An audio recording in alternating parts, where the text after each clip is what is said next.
Now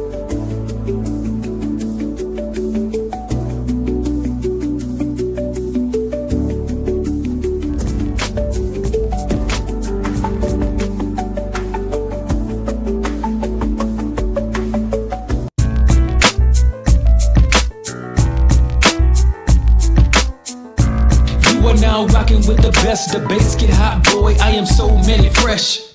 I talk cash money like I'm Birdman. Tackle topic straight on, no swerving.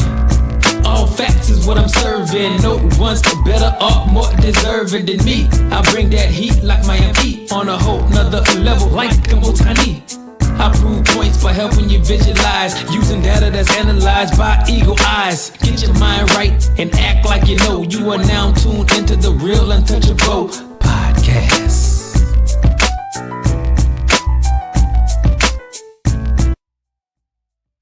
Hey, what it do, Sports World, and welcome to the Real Untouchable podcast, man. I was supposed to do this podcast when the Lakers were tied with the Wolves, so that just tell you how long it was, but I was supposed to do this podcast, so I'm gonna go ahead and knock it out tonight. The Lakers lost the series in 5 games to the Timberwolves. The Warriors and the Rockets, they played tonight. The Warriors ended up losing that game 115-107. The series is tied, heading back to Houston for game 7, okay? And we got a game 7 tomorrow, which is the Clippers and Nuggets. That's gonna be a hell of a game right there. I honestly feel like that's gonna be one of the best games out of all of them. That's gonna be one of the best games out of all of the entire series. Okay, the winner of that series will go on to meet the Thunder. The winner of the Rockets and Warriors will go on to meet the Timberwolves. Okay, and the Eastern Conference is already set.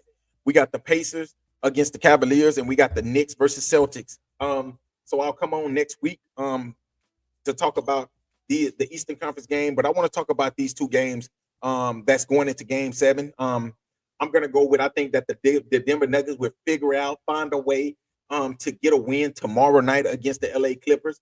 I think that somehow, some way, Nikola Jokic will have a Nikola Jokic type of game.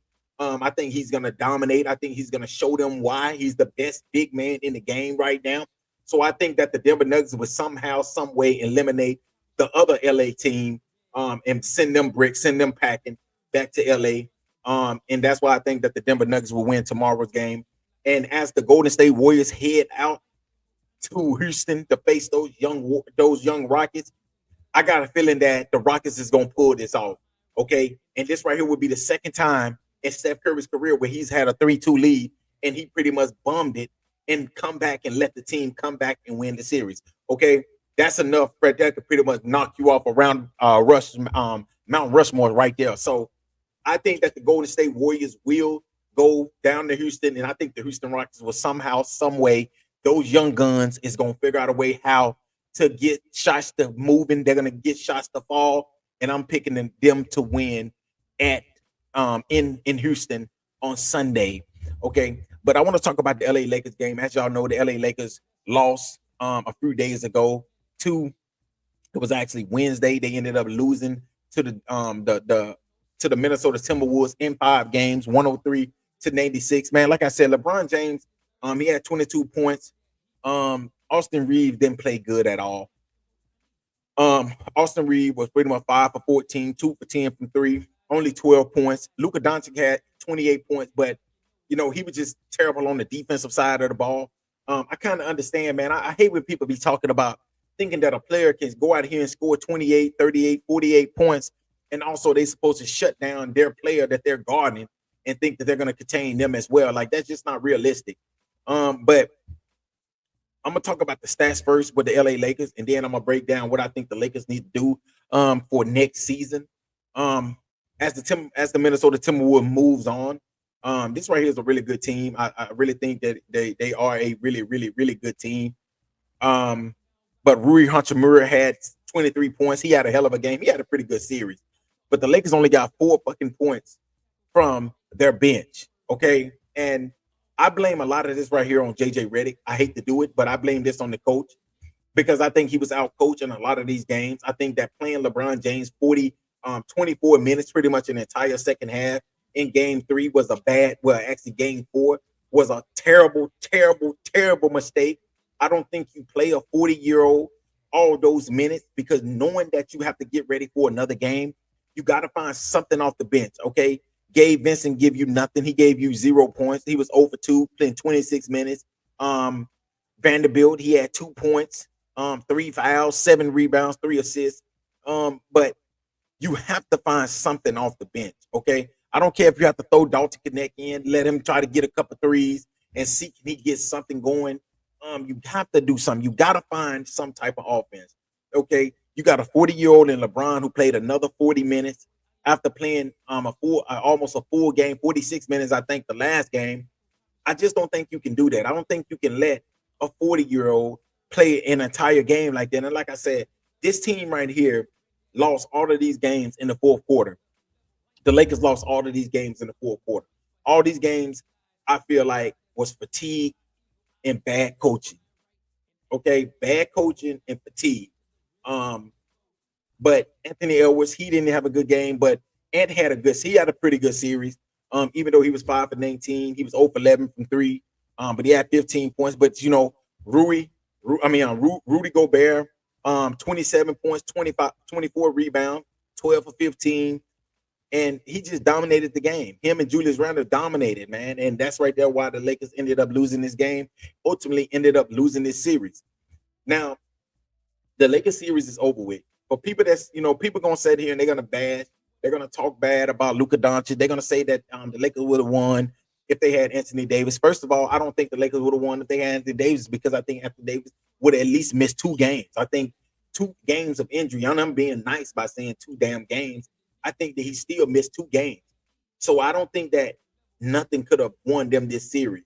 Okay, I think that a more in shape Luka, and I think this right here is going to be a gut check year for Luka. I think this right here is going to be the defining of his career for Luka Doncic. Okay, and I think that he's going to bounce back. I think that if he just sit there and watch what LeBron James does, how he take care of his body, how he stays in shape. If Luka Doncic can come back in that type of shape, I'm calling it right now that Luka Doncic will win MVP next season. Okay, but I just feel like Luka have to understand that if he wants to play a long time in the NBA, he has to take care of his body. Okay, and I'm not saying that he need to come out there and be Kawhi Leonard. I'm not saying he need to be Scottie Pippen on the defensive end. I'm not saying he need to be none of those all-time greats. But if you can just slow your man down just a little bit, okay. Now, if you scoring 38 and your man that you guard scoring 31, that doesn't go together. Okay. So if he can just get a little bit better on the defensive end, I think that the LA Lakers is going to come back and be really good. Now, I don't know what's going to go on with LeBron James. He pretty much said that he's going to talk to his family, his business partner, before he ended up making a decision. But I expect for him to be back with LA. A lot of people's taking that he unfollowed the Lakers. That's what players always do. Okay, I feel like LeBron James is going to opt out of his contract. I think he might take a short contract, maybe around about $25 million, because he don't need the money. Even though I know everybody need money, but I don't think he need it. And I think that by him taking a pay cut, he can also take that pay cut, and it would help them in the future with putting some shooters, maybe a big man around Luka Doncic and himself, for him to make at least one more run at an NBA championship. Okay, so that's what I think the Lakers should do. I think, when JJ Redick talked about it in his press conference, I like what he said. Some of the things that he said, they wasn't in championship shape. I don't think Luka Doncic was in championship shape. So that's something that I think they need to get better at. But I think the Lakers will be all right, man. A lot of these people, they saying that, I'm not a Lakers fan no more. I hated that they, did this and that. Listen. At the end of the day, the Lakers been losing for a long ass time. Even when Kobe was there, the Lakers was still losing. So why are y'all so mad about this season? Okay.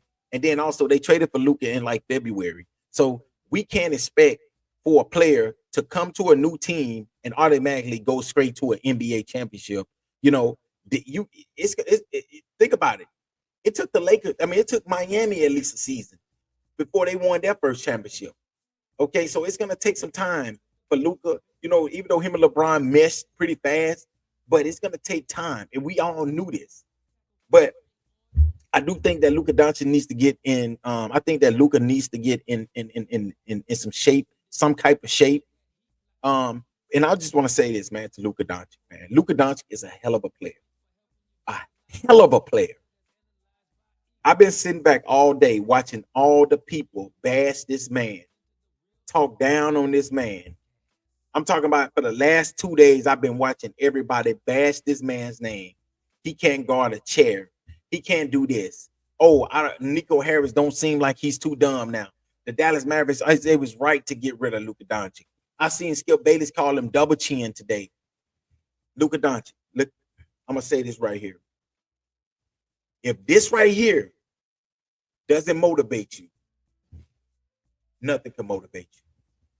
Because just me, the competitor in me, ain't nobody about to talk about me like this right here and think I ain't about to go and come back on a revenge tour next season. And when I say come back on a revenge tour, I mean getting myself in top-notch shape, and I'm coming back lethal next season. I mean, I'm coming back like Shake or like SGA came this year, meaning I'm coming to average 30, 35 points per game, about 9 rebounds, and about 9 assists, and MVP. That's what I'm talking about, Luka Doncic. Because the way that these people have been talking about you, from Jay Will to Stephen A. Smith to Kendrick Perkins to Charles Barkley to Vondrez Ray to Mario Stanley, listen, if you don't come back next season and show them that you the real deal, I'm all for the LA Lakers not giving you that $340 million because you don't deserve it. But it's everything in me. I think that Luka Doncic is going to come back for vengeance next season. I think that he's going to come back and he's going to put belts to next season. That is what I think. I think he's going to be better on the offensive. I think he's going to be better on the defensive end of the defensive end. I think he's going to be lethal on the offensive end. That's just my opinion. And it's going to make it easier for LeBron James as well. I think LeBron James is going to figure it out in the all season, how him and Luka Doncic and him Luka and Austin Reeves and Rui Hachimura can pretty much mesh and gel together. I think that the Lakers come back next season. I think they're going to be better than they was this season. But I love it. I love how everybody loves to see the downfall of LeBron James. I love it. Because you are still hoping on a downfall of a 40-year-old. He's going to be 41 years old next season. And y'all are still watching him, hoping, praying that he lose, hoping, praying that he fails. And that's right there what I love. That's all I can ask for. I've been watching this dude ever since 2000 and probably like 2000 in high school. And I've been watching him overcome all the odds, overcome all the doubters, and he's still doing it today. Hey, I can't ask for nothing, man. I watched this man's entire career perform at excellence for 22 straight years. You can never say nobody's ever done that in no sport. No sport that anybody has ever performed at a high level for 22 straight years. If you can tell me somebody, I need you to tell me who's performed like that. But for Luka Doncic, I think that he's going to come back even better next season. I think he's going to be in top-notch shape. I think he's going to be ready. He's going to be prepared to prove the doubters wrong. He listening just like I'm listening, just like you're listening. We're all listening to all the chatter, all the bashing, all the jokes. I think next year the joke's going to be on everybody else because I think Luka's coming back. Luka and LeBron is coming back for vengeance next season. But LeBron is going to possibly opt out of his contract, re-sign a shorter, maybe a one-year deal, maybe a 2-year deal with the LA Lakers for a short, maybe probably $25 million a year instead of the $50 million that he's owed, $55 million or whatever it is. I think that's what LeBron James does. Okay. But the Minnesota Timberwolves moves on. Now they will face the winner of the Golden State Warriors and Houston Rockets, while the Oklahoma City Thunder are waiting on the winners of the Denver Nuggets against the LA Clippers. And then over there in the Eastern Conference, we got the Knicks playing against the Boston Celtics. And then we got the Cleveland Cavaliers against the Indiana Pacers. I'm going with the Cleveland Cavaliers to beat the Indiana Pacers, and I'm going with the Boston Celtics the Boston Celtics to pretty much beat the New York Knicks. But we'll talk about that a little bit more later on in the week when these games get close to starting. Those games start on the 5th of May, which will be next week, like Monday or Tuesday sometime. So make sure y'all tune in, man. Until next time, y'all have a great weekend and be safe. And I'll see you all for the next episode of the Real Untouchable Podcast with me, Ray Diggs. Peace.